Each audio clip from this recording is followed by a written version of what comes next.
Jumpa lagi dengan Wide Studio, dan kali ini kita lagi sore-sore ada di pinggiran kota Jakarta. Nah, di hadapan kita ini ada satu bangunan. Tuh, bangunannya lumayan besar, tinggi, dan ada banyak ruangan-ruangan. Nah, ini bangunan apa? Ya, ini adalah bangunan apartemen atau rumah susun. Jadi di hadapan kita ini kita bisa lihat ada bangunan apartemen.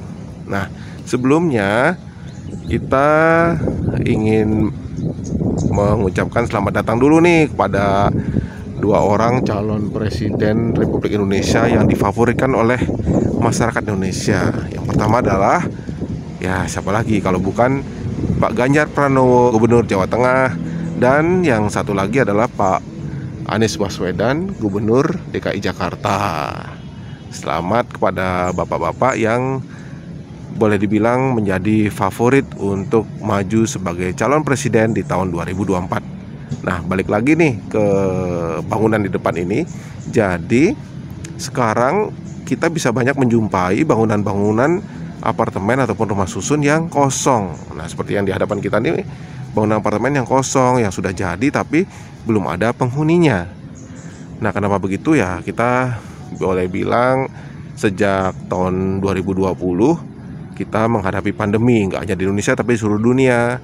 Dan pandemi ini mengakibatkan kita mengalami krisis ekonomi yang boleh dibilang cukup parah. Dan salah satunya berdampak pada melemahnya kemampuan ekonomi masyarakat untuk membeli properti. Jadi properti menjadi salah satu sektor ekonomi yang terdampak cukup parah dengan adanya pandemi COVID-19.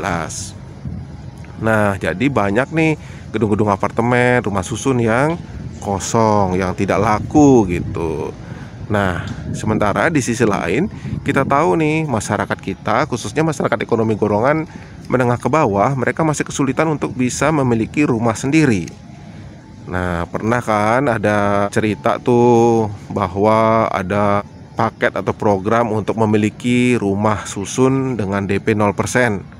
Nah, tahulah itu di mana, dan tidak sesuai harapan. Karena kenyataannya DP 0% untuk kepemilikan rumah susun atau apartemen sangatlah sulit bisa diwujudkan. Karena kan orang kalau nyicil ya tentu perlu DP ya, karena kalau nyicil lewat bank apalagi itu perlu DP. Nah, jadi memang di satu sisi suplai properti cukup banyak dan kurang laku, apalagi sejak pandemi. Sedangkan di sisi lain ada permintaan dari masyarakat untuk memiliki rumah, khususnya mereka yang dalam golongan ekonomi menengah ke bawah kesulitan untuk bisa memiliki rumah. Nah, pertanyaannya sekarang kepada dua orang calon presiden Republik Indonesia di tahun 2024, yaitu Pak Ganjar Pranowo dan Pak Anies Baswedan. Kira-kira kiat apa ataupun kebijakan apa yang Bapak bisa ambil untuk bisa mempertemukan antara penawaran dan permintaan di sektor properti ini. Jadi di satu sisi pengusaha properti kesulitan untuk menjual propertinya, sedangkan di sisi lain masyarakat kesulitan untuk bisa mencicil rumah atau tempat tinggal termasuk apartemen. Nah, kira-kira Pak Ganjar ataupun Pak Anies memiliki visi nggak untuk bisa membantu pengusaha properti dan juga sekaligus memberikan kesempatan kepada masyarakat golongan ekonomi menengah ke bawah untuk bisa memiliki apartemen? Apa yang kira-kira bapak-bapak bisa berikan ataupun bisa keluarkan kebijakan yang bisa mewujudkan keinginan ataupun meringankan beban khususnya DP bagi kepemilikan rumah untuk masyarakat, dan juga agar sektor properti bisa tumbuh kembali. Nah, itu aja sih pertanyaannya. Mudah-mudahan Pak Ganjar ataupun Pak Anies bisa menjawab pertanyaan ini dan bisa memberikan pencerahan kepada pengusaha properti dan juga kepada masyarakat yang belum mampu untuk mencicil atau memiliki rumah saat ini. Ya, gitu aja sih pertanyaannya. Mudah-mudahan kita semua bisa diberikan pencerahan dan bayangan seperti apa kira-kira kebijakan yang akan diambil oleh dua orang calon presiden yang favorit yang saat ini digadang-gadang akan saling berhadapan di tahun 2024 nanti.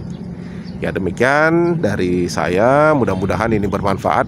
Dan jangan lupa untuk like, share, dan subscribe channel Wide Studio Obrolan Rakyat, sehingga nanti kita bisa selalu bersama, bisa menikmati obrolan yang menarik lainnya, tentu dengan topik-topik dan berjumpa dengan orang-orang yang menarik. Terima kasih dan sampai jumpa.